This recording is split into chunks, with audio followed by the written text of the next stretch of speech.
My mother, Doreen, stood in the middle of my workplace and told everyone I betrayed her. She didn't raise her voice. She didn't point at me. She didn't have to. I don't know who my daughter is anymore, she said, pressing a hand to her chest like it hurt to breathe. She set these cruel boundaries and shut me out. Every single person in the room turned to look at me. I was frozen in my chair, my lunch untouched, my heart slamming so hard it hurt. This was my job, my income, my reputation, and my own mother was burning it down with a soft voice and a sad face. Someone whispered, "That's her mom." Doreen nodded slowly, like she was ashamed of me. I just wanted to be close to Emily again. My name sounded dirty in her mouth. I wanted to scream that I never called her toxic, that I never cut her off, that all I asked was for her to stop showing up at my job uninvited. But I said nothing, because in that moment, I understood something terrifying. She wasn't here to talk to me. She was here to turn my boundary into a betrayal story and make sure everyone believed it. My name is Emily, and this is how my mother, Doreen, tried to destroy me in public, and how I let her finish the story she started. I didn't confront my mother, Doreen, that day. I sat there while people stared, while whispers crawled across the room, while my chest felt like it was splitting open. When the break ended, everyone stood up at once. No one looked at me, not even the ones who used to smile. Doreen walked past my table slowly. She didn't touch me. She didn't speak. She paused just long enough to let me smell her perfume, the same one she wore when I was a kid, and she wanted to be remembered as gentle. Then she left. I went to the restroom and locked myself in a stall. My hands were shaking now. I pressed my forehead against the door and tried to breathe. This wasn't an argument at home. This was my life. At my desk, my inbox was already different. Short replies, cold tones. My supervisor asked if I was okay, in a voice that meant she'd heard the story. I kept thinking about the boundary that started all of this. I had said, "Please don't come to my job anymore. It makes me uncomfortable." That was it. No yelling. No insults. Just a limit. Somehow, Doreen turned that into proof that I was cruel. And sitting there, watching my world tilt, I realized something that made my stomach drop. She wasn't done. She had only just begun telling her version. And if I didn't stay calm, I would become exactly who she said I was. That night, I couldn't sleep. My apartment felt smaller than usual, like the walls were closing in with every memory of her voice in the break room. Doreen had done it perfectly, calm, gentle, sad, but sharp as a knife. She made everyone think I was the villain. And the worst part, they believed her. I sat on the edge of my bed and ran my hands through my hair, trying to force the panic down. I thought about the emails I'd ignored, the old notes I'd written to myself. Every time I'd stood my ground, she had spun it into me abandoning her. Every time I'd said no, she had whispered into the right ears that I was cruel. I realized something that made my stomach twist. This wasn't about me. This was about her power, the way she shaped stories to make herself the wounded party while everyone else cheered. She thrived in the role of the suffering mother, and I had just handed her the stage. But something else stirred in me, something colder than fear. I wasn't going to fight her story with tears or shouting. That would only feed her. No, I would fight it the way she had, strategically.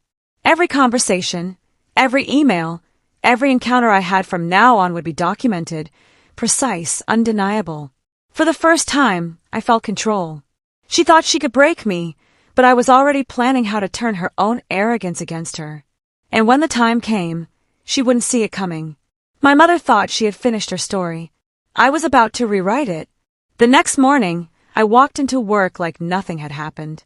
My hands were steady, my face neutral, but inside, my mind was already racing.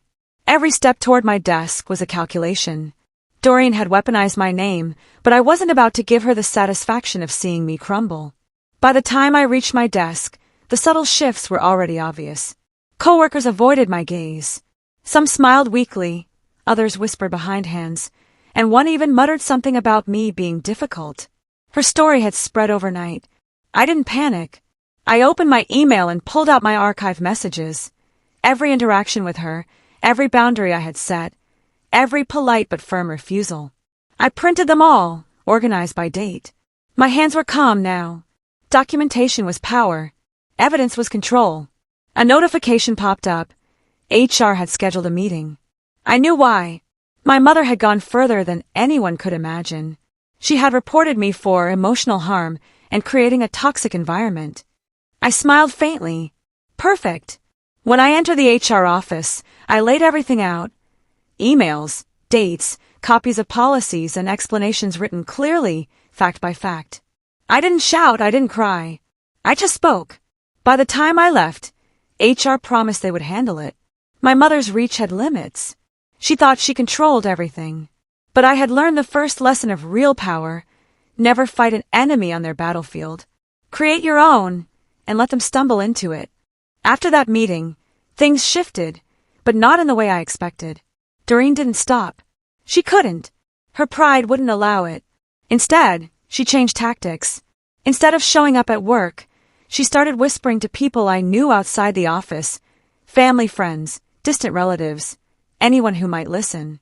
She painted me as ungrateful, cruel, and selfish. Every text, every phone call she sent was a carefully crafted piece of her narrative. I read some of them later, forwarded by concerned friends. My stomach churned. One message said, "Emily has turned cold. She doesn't care about family anymore." Another, "I'm heartbroken that she doesn't want me in her life." I felt the familiar sting of anger, but I didn't let it show. Anger without strategy is useless. I started compiling these messages too, documenting everything. Every lie, every manipulation, every subtle twist. Then came the calls.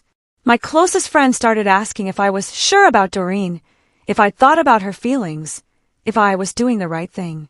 It was working. She was cracking the foundation of my relationships. But here's the thing. She underestimated me. I didn't panic. I didn't lash out. I didn't cry. I smiled quietly to myself in my apartment mirror that night, hands tightening around my coffee mug. Let her spin her stories. Let her whisper and perform. Because the longer she played, the more mistakes she'd make. And I would be there to catch every single one. She had started the war. I was ready to win it. A week later, the first Betrayal crack appeared. Doreen had overreached. She sent an email to my supervisor under the guise of concern. Calm, polite, gentle, but the subtext was venom. She hinted at my emotional instability and suggested I might be under outside influence. Reading it made my chest tighten, but I didn't panic. I read it twice, slowly, and smiled, because now I saw her clearly. She was predictable. She always tried to scare people with shadows of truth, half-truths that only worked if the audience didn't think critically. And I had proof, every step of the way. I requested another meeting with HR immediately. I brought my documents, every interaction neatly organized. I walked in confident, measured, calm. The way she had manipulated emotions to dominate, I countered with facts. Dates, times, emails. Every lie she tried to sell had a match that disproved it. My supervisor looked at me differently that day. No fear. No judgment. Just attention. I was no longer the scared daughter. I was Emily, the one who would not be bullied, not even by her own mother. That evening, my phone rang. Doreen. Her voice trembled, just enough to sound like hurt. Why are you doing this to me? I didn't raise my voice. I didn't beg. I simply said, I'm protecting myself. There was silence. Calculating, dangerous silence. And in that moment, I knew the real game had begun. After that call, I realized how deep Doreen's manipulation ran. She didn't just want control over me, she wanted control over everyone around me. Friends, family, even strangers who vaguely knew our story. She was weaving a web, and every thread led back to me. I started mapping it out. Texts, emails, forwarded messages, whispered warnings, everything. Each lie, each twist of a truth became a node on a growing network. I could see the pattern now. She painted me as ungrateful, cruel, and cold whenever she felt anyone might doubt her. And the more she repeated it, the more people believed it. But here's the thing she hadn't counted on. I wasn't afraid of her. I wasn't collapsing. Every attack she launched only made me sharper. I was learning her methods, her timing, her tricks, and I was documenting everything, every step.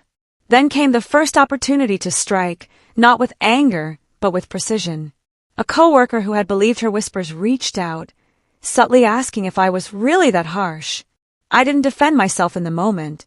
I let the message sit, saved it, archived it. Doreen thought she had the upper hand. She didn't see that by the time she realized I wasn't reacting, the game had already shifted. I wasn't just surviving her attacks anymore. I was preparing for the moment when every lie she told would rebound straight onto her. And I could almost taste the moment when her arrogance would cost her everything. The moment I knew Doreen was getting reckless came from someone she trusted too much. My aunt called me late one evening, her voice low, careful. She didn't accuse me. She didn't lecture. She just asked, "Emily, did you really say your mother was dangerous?" My chest tightened. I kept my voice steady. "No, I never said that." There was a pause. Then she sighed. "That's not what she told me." After we hung up, I sat very still on my couch. My hands rested flat on my knees. This wasn't just gossip anymore. My mother was upgrading her language. She had moved from hurt to threatened, from sad to afraid. That was a dangerous shift. I pulled up my notes and added a new column, escalation. Because when people exaggerate pain into fear, they stop being believable.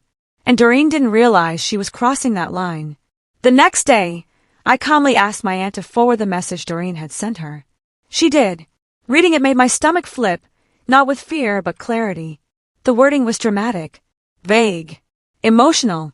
No specifics. No proof. I saved it. That night, I looked at my growing file and understood something important. My mother wasn't winning anymore. She was panicking. And panicked people don't tell clean stories. They tell sloppy ones. I went to bed knowing the truth was stacking up quietly, piece by piece. And soon, it would be too heavy for her to carry. 2 days later, Doreen made a mistake she couldn't undo. She posted, not directly about me, not by name, just one of those long, sad messages meant to look brave and broken at the same time.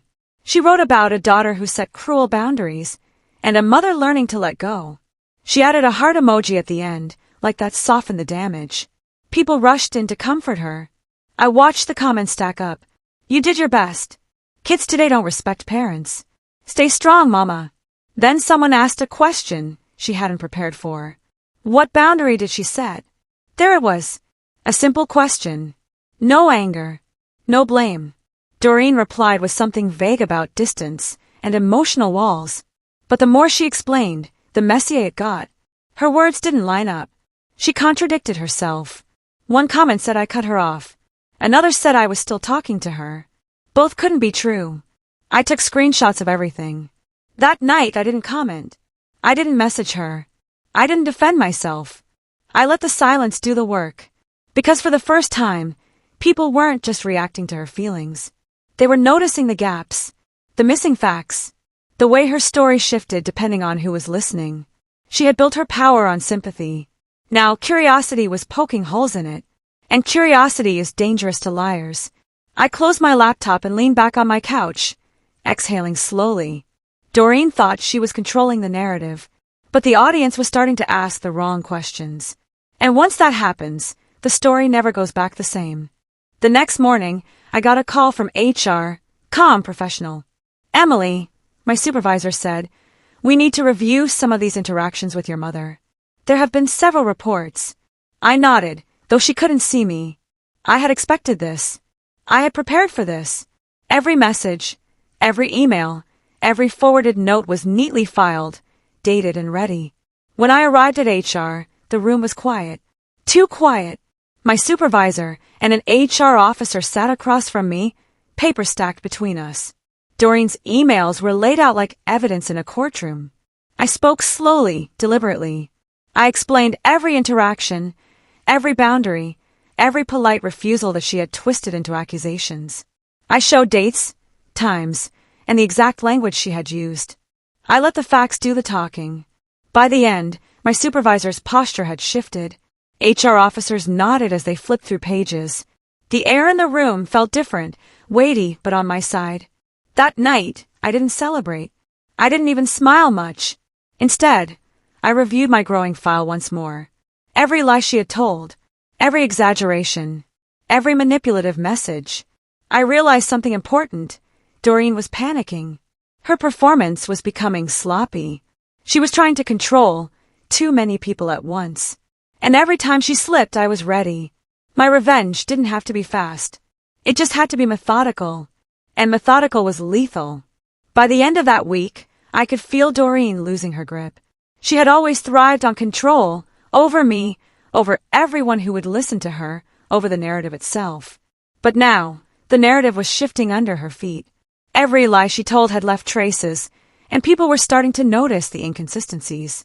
I got a text from a childhood friend I hadn't spoken to in years. "Emily, is everything okay? Your mom said some things that didn't sound right." A small victory, but significant. Doreen had assumed everyone would believe her. Instead, questions were forming, doubts creeping in. I kept documenting everything. Screenshots, emails, dates, conversations.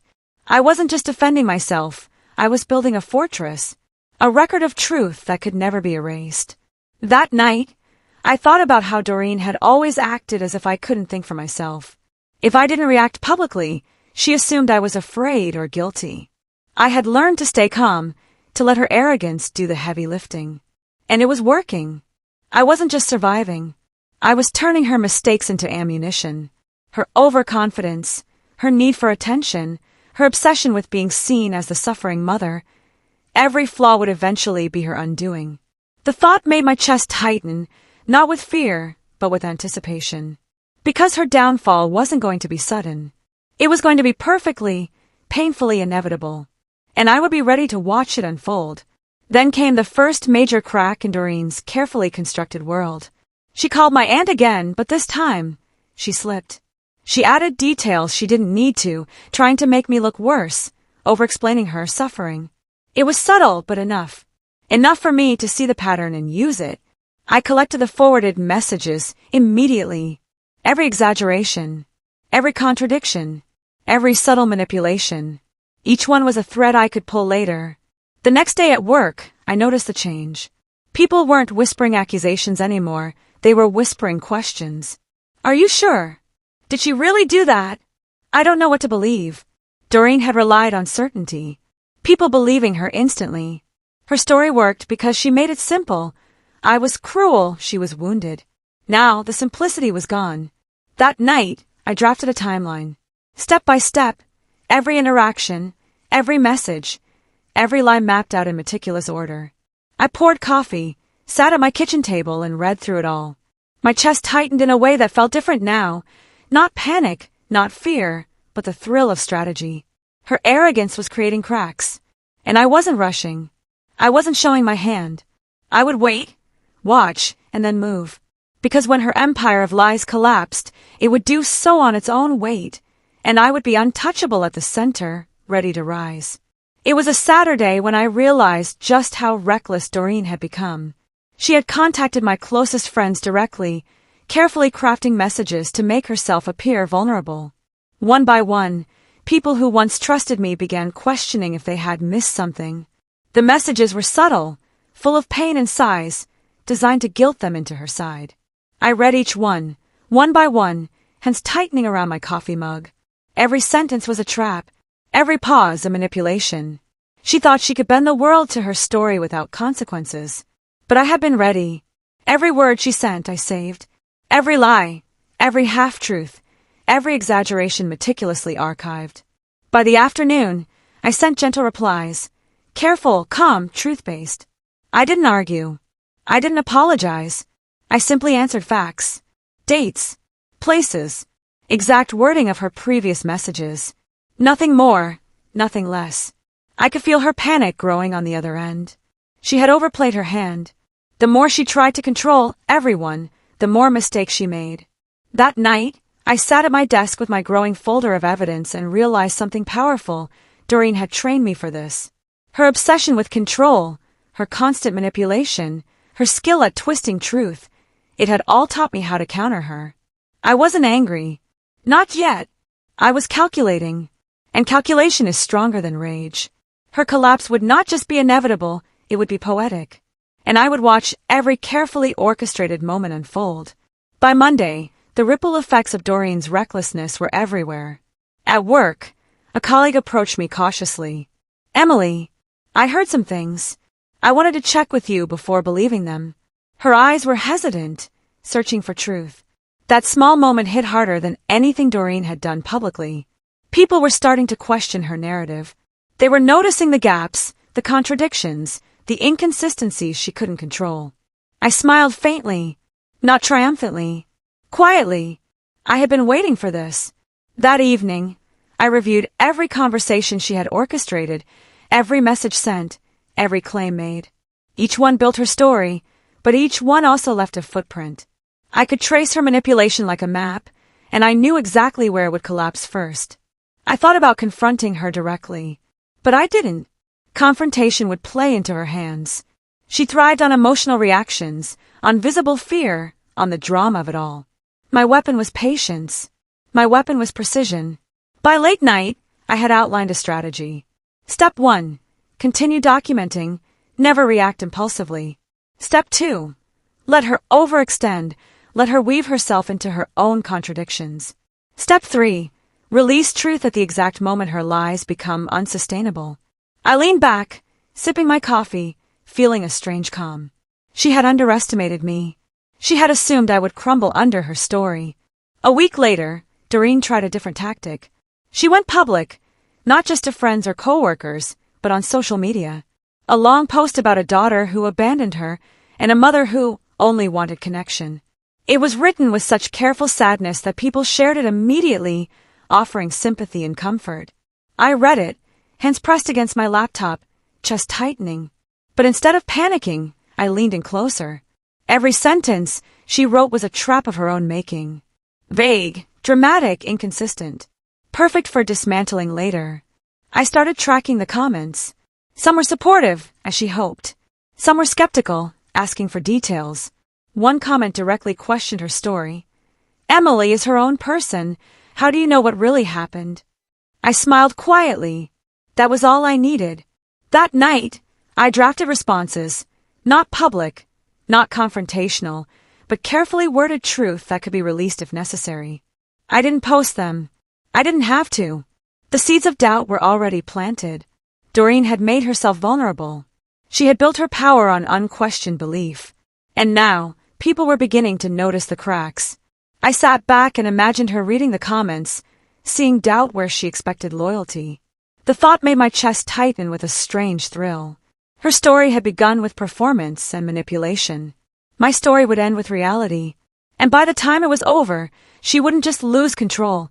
She would lose credibility, respect, and the audience she had so desperately tried to command. By midweek, Doreen's panic was becoming more visible. She called my cousins, trying to pull them into her version of events.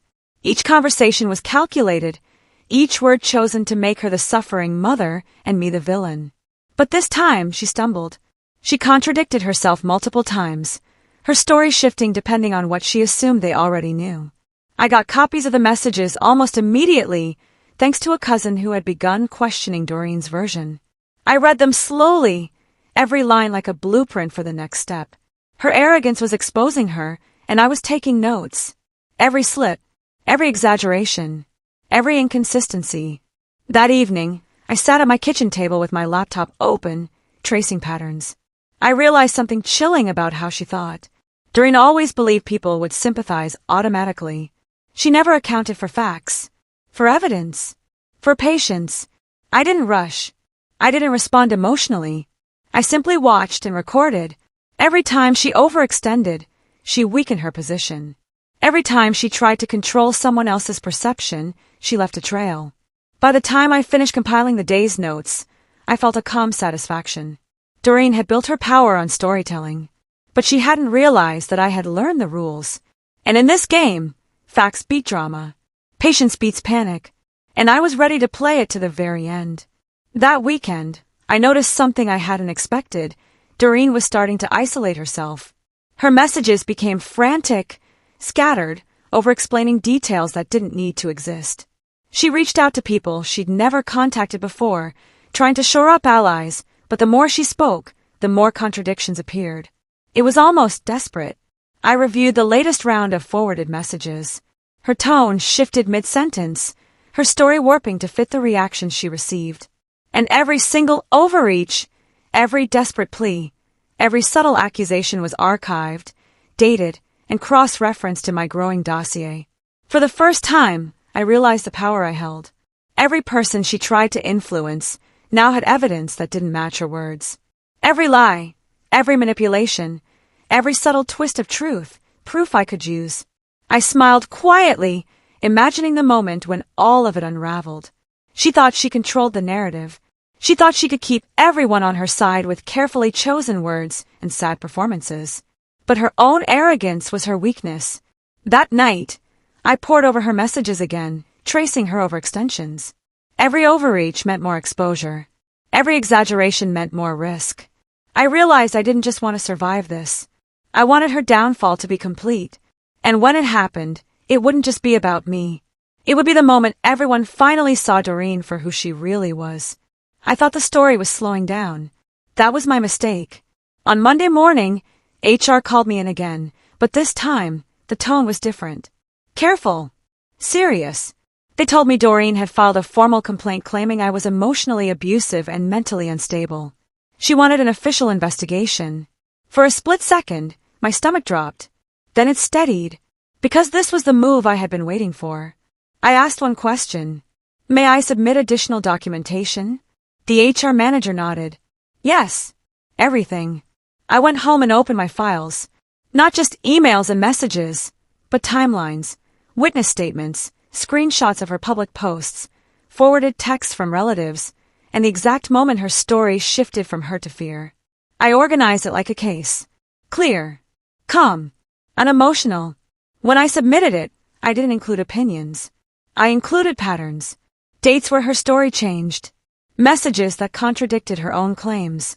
Proof that every boundary I set was polite, limited, and reasonable. 2 days later, HR requested her documentation. She had none. No proof. No dates. No consistency. Just feelings. That was when I realized something powerful. This wasn't just about protecting myself anymore. Doreen had escalated this into a space where truth mattered. And in a space where truth matters, performance collapses fast. I leaned back in my chair that night, heart steady. She thought this would end me. Instead, she had handed me the final stage. The next few days were tense, but I stayed calm. Doreen began messaging people who had started questioning her before, trying to regain control. Her tone was fragile, apologetic, yet still manipulative. She was trying to reframe her panic as concern, her arrogance as worry. I saved every single message. Each one was more revealing than the last. Every slip showed how desperate she had become. Every over-explained detail contradicted something she had said before. She thought she was protecting her image. Instead, she was digging her own trap. Meanwhile, people who had supported me quietly began reaching out. A coworker I trusted sent a text. Emily, I read through everything. I believe you. Let me know if I can help. My chest warmed. Slowly, the tide was shifting. That evening, I sat with my coffee and reviewed my growing dossier. I realized I wasn't just documenting her mistakes anymore. I was building a timeline of inevitable collapse. Each contradiction, each exaggeration, each desperate attempt to control perception became a thread that would unravel her story completely. Doreen thought she could spin chaos into sympathy. She didn't realize that I had learned her methods and anticipated her every move. And I smiled quietly to myself, because soon, every person she had tried to manipulate would see the truth. And the woman who had tried to destroy me with lies would be left exposed, powerless, arrogant, and utterly undone. By Thursday, the first cracks began to show publicly. Doreen had posted another message online, this time longer, more dramatic, filled with heartbreak emojis and sorrowful reflections. She told everyone how her daughter had abandoned her and how she had tried everything to reach her. I read it slowly, screenshotting each line. Every exaggeration, every vague accusation, every contradictory statement became evidence. She thought she was performing for sympathy, but she had no idea how carefully I had documented every word she ever said. Then came the first comment that stung. This doesn't match what Emily posted. Are you sure this is accurate? Another. I remember seeing a boundary, but it wasn't cruel. Are you misrepresenting her? Doreen's followers began asking questions. Small, polite, hesitant, but questions nonetheless. She tried to respond, weaving more drama, but her words no longer carried the same authority. The gaps in her story were too visible. I leaned back in my chair and sipped my coffee. Patience had worked. Silence had worked. Facts had worked. I realized something vital. Her arrogance had become her undoing. The more she tried to manipulate, the more evidence she left. The more evidence she left, the closer she was to losing everything. And I was ready to deliver the final chapters of her story, without touching a single lie myself. The reckoning was coming. By Saturday, the momentum had completely shifted. Doreen was frantic. Her social media posts became defensive, almost pleading. She tried to rewrite her story midstream, claiming she never wanted to hurt anyone and that she only spoke out of love. But it was too late. Every inconsistency, every half-truth, every exaggeration had been captured. People who had believed her were now confused, asking questions. Some even privately messaged me, seeking the real story. I didn't respond impulsively. I didn't argue. I waited. That evening, I sat at my desk with my files spread around me like a battlefield map. I traced every step, the whispers, the emails, the social media posts, the contradictions, the overreaches. Doreen had created her own downfall with each desperate attempt to control the narrative. I could almost feel the weight of inevitability in the air. Her story wasn't just unraveling, it was collapsing under the weight of her arrogance. I leaned back and allowed myself a quiet smile. Her lies had given me the leverage. Her drama had built the stage. And soon, her audience would see the truth. The best part, she would never realize it was her own actions that destroyed her credibility. I had waited, I had recorded, and now I was ready. The final act was coming, and it would be merciless. By Monday, the cracks in Doreen's story were impossible to ignore. People I hadn't expected to question her began reaching out. Former friends, distant relatives, co-workers, all noticing inconsistencies. "Are you sure that's accurate?" Or "That doesn't match what Emily told me," appeared in comments and private messages alike. I watched quietly. I didn't post anything. I didn't respond. I let her collapse happen in slow motion. Doreen's desperation became obvious. Her messages grew frantic, contradictory, pleading. She tried to clarify, to frame herself as the misunderstood mother, but every attempt left another hole in her narrative. She was losing control of the very story she had built to dominate everyone else's perception. I reviewed my growing file of screenshots and timelines again, noting every misstep. Every lie she told now had context, evidence, and witnesses. The more she tried to fix her story, the more impossible it became to believe her. For the first time, I felt the full weight of my strategy. Her arrogance had blinded her. Her obsession with control had created a roadmap to her own undoing. I sipped my coffee and smiled quietly. The reckoning wasn't just coming, it was inevitable. And by the time it ended, Doreen wouldn't just lose the story she tried to control. She would lose her credibility, her audience, and the power she had clung to for years. And I would rise, untouchable, calm and victorious. By midweek, Doreen's collapse had become public. Her latest post, meant to salvage her image, backfired spectacularly. Every word contradicted something she had said before. Her followers started questioning her openly. "I don't understand. How does this match what she said?" One comment after another pointed out gaps in her story, inconsistencies she couldn't explain. I watched quietly, letting it unfold. No gloating, no reaction, just cold satisfaction. Every lie she had spun, every manipulation she had performed, was unraveling because of her own arrogance. Then came the text from my cousin. "Emily, I think everyone's realizing the truth. You were right all along." I smiled and closed my laptop. The long game had worked. Patience, documentation, strategic restraint, all of it had led to this moment. Doreen didn't understand yet. She still thought she had influence, still thought she could control people with her sad performance. But the truth was emerging, unstoppable and undeniable. I reflected on all the weeks of careful observation, of holding my silence, of letting her overreach. The pieces had all fallen into place perfectly. Her power had been built on lies and manipulation, and now it was crumbling. She had no one left to sway, no credibility remaining, and no way to recover. And I, Emily, had won.